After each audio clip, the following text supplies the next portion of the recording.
অনেকে আমাকে বলে যে হুজুর আপনি জামাতে কেমনে কেমনে যোগদান করলেন। আমি আজ আমার বাংলাদেশ জামায়াতে ইসলামী যে সংগঠন আছে এখানে যোগদান করার বিষয়ে কিছু কথা আপনাদের সামনে আমি নিয়ে হাজির হয়েছি।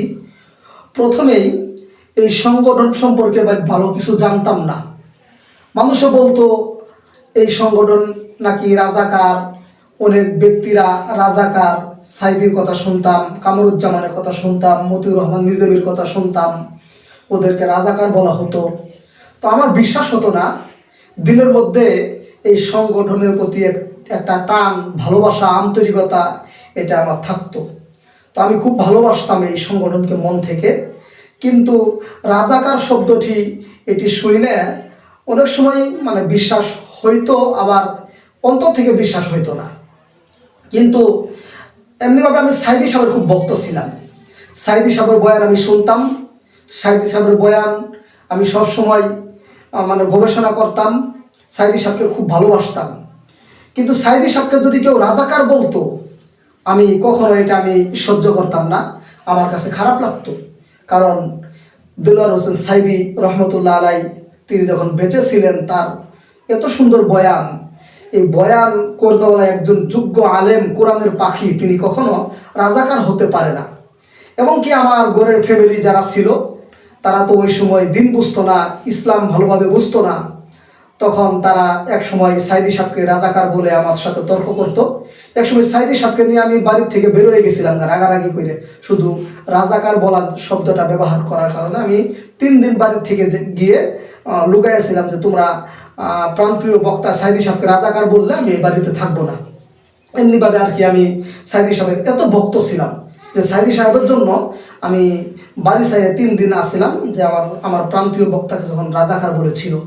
ঠিক তেমনিভাবে যাই হোক, 2024 সালের আগে 23 সালে আমার আপন ছোট ভাই এমডি রুবেল হাসান রনি, উনি শেরপুর থেকে ডিপ্লোমা শেষ করে টাঙ্গাইল ইঞ্জিনিয়ারিং কলেজ, সেটা আগে বঙ্গবন্ধু টেক্সটাইল ইঞ্জিনিয়ারিং কলেজ ছিল, এখন সেটা বাংলাদেশ ইঞ্জিনিয়ারিং কলেজ হয়েছে, সেখানে তিনি চান্স পাইছেন। তো যাই হোক, সেই কলেজ থেকে এসে আমার ছোট ভাই আমাকে বলে, ভাই একটা দল আছে, সেটা হলো জামায়াত ইসলামী, ইসলামী ছাত্র শিবির, এরা এত ভালো, এরা এত পরহেজগার, এরা ইসলাম প্রেমিক, এরা দিন প্রেমিক, আল্লাহ প্রেমিক, এই সম্পর্কে আমাকে ছোট ভাই বলতে থাকে। তখন আমি মনে মনে ধারণা করি, যেহেতু আমার ছোট ভাই উনি আগে জামাতকে দেখতে পারতো না, শিবিরকে দেখতে পারতো না, নিজেই যেহেতু এটাকে ভালো বলে, কাজে এই দলটি খুব ভালো, তখন আমার তার প্রতি পূর্ণ বিশ্বাস এসে যায়। যাই হোক, এক পর্যায়ে আমি তখন খোঁজাখুঁজি করি যে আমাদের জামালপুর ইসলামপুরে কোথায় আমি এই সংগঠনটি কারা পরিচালনা করে, কারাই দায়িত্ব আছে, এদেরকে আমি খুঁজে খুঁজে বের করলাম।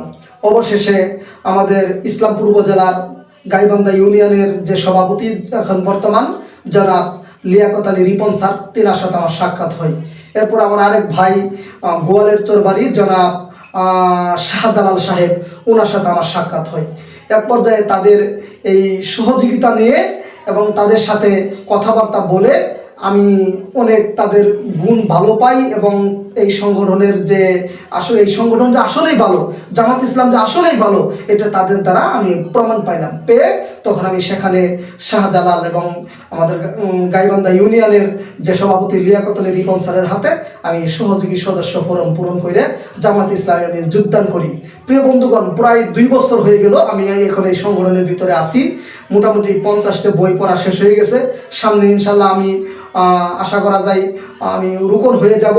তো আমি বলি, যারা নাকি বলে যে জামায়াত ইসলামের আকীদা খারাপ, আমি তাদের উদ্দেশ্যে বলতে চাই যে আসুন এই সংগঠনের সাথে একটু যোগদান করে দেখুন, 2-4টে মিটিংয়ে বসে দেখুন, তাহলে আপনি বুঝতে পারবেন যে এই সংগঠন কখনো রাজাকার ছিল না, কখনো এই সংগঠন দুর্নীতির সাথে জড়িত ছিল না।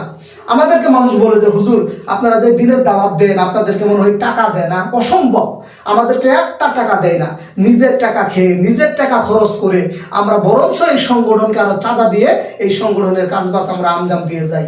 এজন্য এই সংগঠনের ভিতরে কোনো রাজাকার নাই, জামাতের ভিতরে কোনো দুর্নীতি নাই।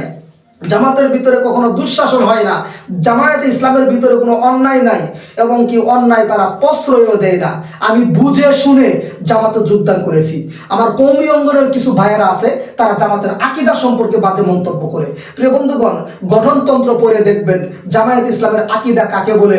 জামায়াত ইসলামী এক আল্লাহকে মানে, জামায়াত ইসলামী সাহাবায়ে কেরামকে মানে, জামায়াত ইসলামী এক নবীকে মানে, 2 লক্ষ মতান্তরে 24,000 পয়গাম্বরকে বিশ্বাস করে। জামায়াত ইসলামী কোরআন সুন্নাহ অনুযায়ী নিজের আল্লাহর আদর্শ, আল্লাহর জমিনে নবীর আদর্শ বাস্তবায়ন করতে চাই। আল্লাহর জমিনে আল্লাহর দিনকে কিভাবে কায়েম করা যায় সেই প্রচেষ্টা করে। কাজেই এই দল তো কখনো রাজাকার হতে পারে না, এই দল কখনো চাঁদাবাজ হতে পারে না, এই দলের কখনো আকীদা খারাপ হতে পারে না। অতএব আমার কওমি অঙ্গনের ভাইদেরকে বলবো, জামাত ইসলামকে দূর থেকে না বুঝে কাছে এসে বুঝুন, কাছে এসে দেখুন।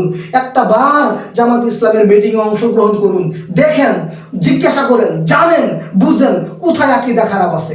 অতএব আমি আগে ভুল বুঝতাম, এখন আমি জামাতকে সঠিক জানি। জামায়াত ইসলামী সঠিক, জামায়াত ইসলামী পুরাপুরি খাস ইসলাম প্রেমিক, এটাই ইসলামের সঠিক দল। ইনশাআল্লাহ আপনারা যদি এই দলের সাথে যোগদান করেন, আপনারাও ইনশাআল্লাহ বুঝতে পারবেন এবং ভুল ভেঙে যাবে। ভালো থাকবেন, সুস্থ থাকবেন। আল্লাহ হাফেজ। আসসালামু আলাইকুম ওয়া রাহমাতুল্লাহি ওয়া বারাকাতুহু।